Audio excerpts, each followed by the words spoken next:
हमारे साथ जुड़ रहे हैं हमारे सहयोगी तल अवीव से उमाशंकर सिंह। ग्राउंड हमले की भी एक तरह से पूरी तैयारी वहां पर अब नजर आ रही है। इस बीच इस जंग का दायरा कुछ और बढ़ा, सीरिया में जो हमले हुए मिसाइल के इस बीच एंटनी ब्लिंकन भी वहां पर हैं। किस तरह की अब वहां पर आपको खबरें मिल रही हैं और कुछ अंतर्राष्ट्रीय पहल किस तरह की वहां पे होगी जो शाम में हुआ, उसके बाद क्या खबरें हैं ग्राउंड से?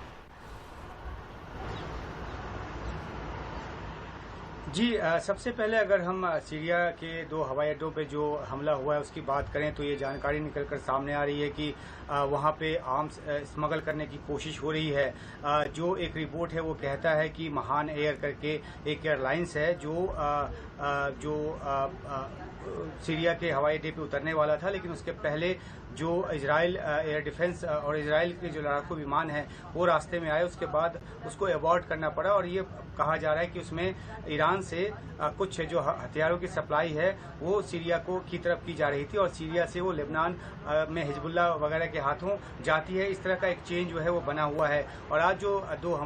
हवाई अड्डों पर हमला किया गया है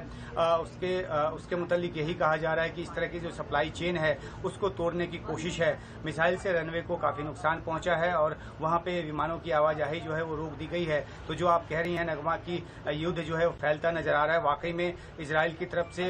इस बात की पूरी कोशिश है कि कहीं से भी अगर उनके दुश्मन देश या जो उनके दुश्मन हैं उन तक कोई सप्लाई, कोई मदद पहुंचे तो उसको पूरी तरह से रोकने की कोशिश इजराइल की तरफ से है और तभी आगे बढ़कर इस तरह का हमला किया गया। हालांकि इजराइल की तरफ से इस बात की तस्दीक नहीं की गई है कि हमला उसकी तरफ से किया गया है, लेकिन ये एक समझी हुई बात है कि हमला जब हुआ है इन दोनों एयरपोर्ट्स पे तो वो इजराइल की तरफ से ही किया गया होगा। जिस तरीके से ईरान जो है हमास के हमलों के बाद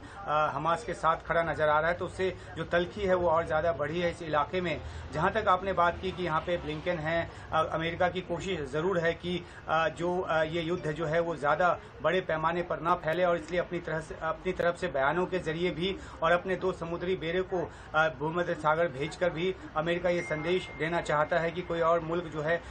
इस युद्ध में इन्वॉल्व ना हो, नहीं तो नतीजे गंभीर भुगतने होंगे। अमेरिका कह चुका है कि जिस तरीके का हमला इजराइल पे हुआ है उसका बदला लेने का उसका पूरा हक है और इसलिए अमेरिका से जो ज्यादा सैन्य मदद है वो भी इजराइल को दी जा रही है। कल ही एक विमान जो है वो अमेरिकी सैन्य साजो सामान के साथ दक्षिणी इजराइल पहुंचा है, ये बात भी कही गई। तो एक तरफ कोशिश इस बात की है कि कूटनीति के जरिए इस